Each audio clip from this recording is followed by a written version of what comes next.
What's up everybody, this is Chardstrom, and today we have another Box of Awesomeness unboxing for you guys. This time we have the John Wick June 2025 Box of Awesomeness. I'm pretty excited to see what we got in this box. It's a decent size, and there were some pretty cool items in there. So let's get this started. We got our knife, let's open this box. Alright guys, box is opened. Let's go ahead and see what we got. First up in the box, we have a weapons cache card. We have the Chris USA Limited Edition Alpine White Vector card. That's pretty cool. Too bad we didn't get this gun in the box. It would have been pretty cool. But let's go ahead and see what else we got. Alright guys, next up in the box, we have some John Wick coins. Let's go ahead and open them up. We have these two John Wick coins. Not really sure if there's much about them other than I think people collect them. I don't really know, but they're pretty neat. I mean, I just use them as fidget toys half the time and just slide them between my hands. They have some pretty cool graphics on them. We got this Spartan looking guy, and then we have a lion with a shield. That's pretty cool. Let's go ahead and see what else we got. Alright guys, next up in the box, we have this Avengers Airsoft grenade. Let's go ahead and open it up. These things are pretty cool. They are shower grenades made by Avengers Airsoft. They're neat little doohickeys. I mean, you basically stuff your gas in the top here and you put it in your grenade launcher, and my best idea of use for these things is to shoot them at an ongoing crowd of running people, because then you can get a bunch of multi-kills. Other than that, shooting this at one individual person is not very kind, or I don't know, it's just not useful. It doesn't hurt that much. The joule ratings on these things aren't that high, but if you're up close, it's gonna hurt. Other than that, I mean, these things are just little grenade shells, so cool. Let's go ahead and see what else we got. Alright guys, next up in the box, we have this Spikes tactical box. Let's go ahead and open it up. So this thing is pretty cool. To pair with our grenade that we just got, we have this grenade launcher. Basically how this thing works is you press the button here, open this up, and you would take your grenade and slide it right in and push it back, and you're all set to go. Basically you have a safety and a fire selector right here. This thing looks like it's just the, I guess, trigger mechanism. If I were to pull this open and just, you can kind of see it pop open right there, so that's pretty cool. I have no idea how you mount this to a gun, because other than this screw here, I don't see anything that kind of indicates how you would attach this to your gun. You have the rail segment here, the groove for it, but I don't really know how you attach to the gun because there's no screws. But, oh well. Let's go ahead and see what else we got. Alright guys, next up in the box, we have this EMG Interim Tactical box. Let's go ahead and open it up. Check this out guys, we got another John Wick Combat Master. These things are pretty sleek. Thankfully we got a green gas magazine to go with it and not the CO2 mags, because with the STI plates, they are a pain in the ass to put your CO2 in. But other than that, this thing is really nice looking. I love the rose gold barrel that you have on this thing.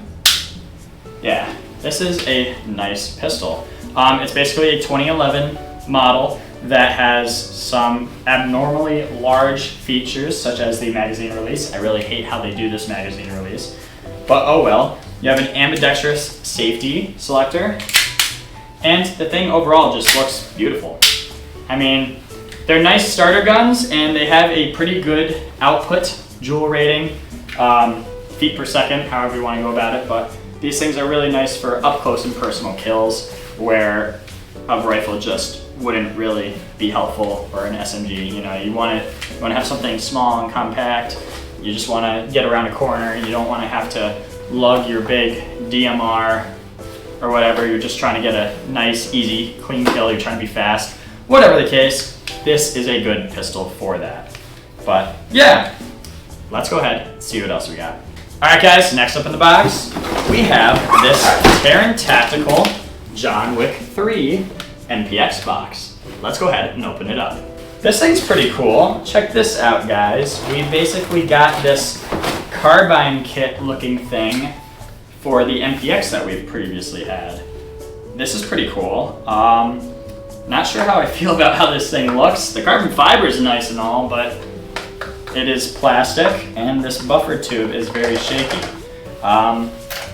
Charging handle is fake, just like the other MPX, and it's a trapdoor system. But the cool thing is you have these ambidextrous magazine release. So let's go ahead and grab our magazine out of here. That wiggle is kind of scary, but whatever. The base plate of this thing is huge. Not sure why we need such a big base plate, but yeah. For something that's supposed to be a short round, this gun is very big. This thing gets a pretty long length though. And this part up here is just ugly in my opinion. I don't like how they did this receiver, but it's whatever. It's something unique. We've never gotten this before, so that's pretty cool. Your battery is Tamiya and goes in to the handguard here. I just don't like the grooves here. Those grooves really just, they are not to my liking. How good is the magazine release? Okay, decent. Yeah, weird gun. Ambidextrous selector switches are pretty nice. And it looks like you have a screw going into your charging handle. That's pretty weird, but neat. Anyways guys, let's go shoot some guns.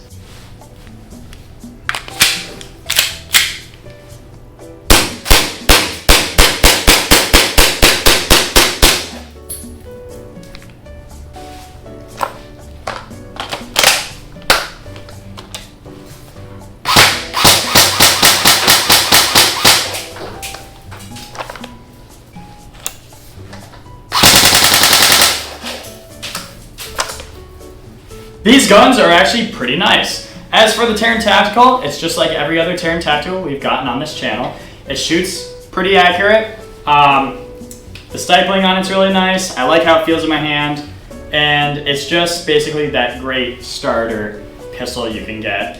And I think there's some customizable parts for this gun. I mean, you have a rail segment here, so you can put whatever flashlight you want on the bottom, or a foregrip if you're feeling weird. Other than that, there's not really much to say about this thing. Performance-wise, I give these things probably a 9.5 out of 10, maybe a 9.2, somewhere around there, just because these things are very reliable, they're very gas efficient, and they can hold gas really well. You'll go through a whole mag, no problem, and still have plenty of gas left over.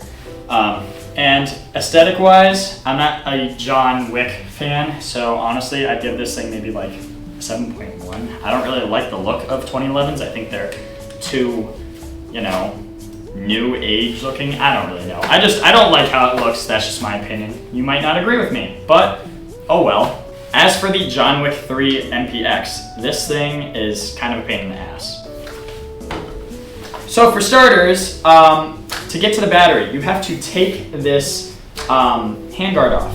Don't do what I did, because what I did was I took off the upper receiver, because taking the screw off, if you could see here, taking the screw off, I took it off, and I tried tugging on this, and it wouldn't come off. And I was like, oh, weird, there must be another way to get to the battery.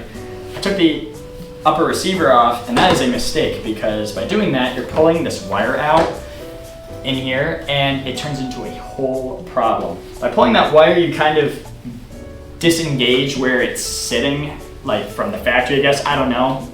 They must have tiny fingers, because I had to play with this wire for like maybe 30 minutes just to get it to sit right where it is right now, because I couldn't get my magazine back in because the wire was blocking the way. So don't touch your upper receiver. There's no reason to, and you're going to have a bad time if you do it.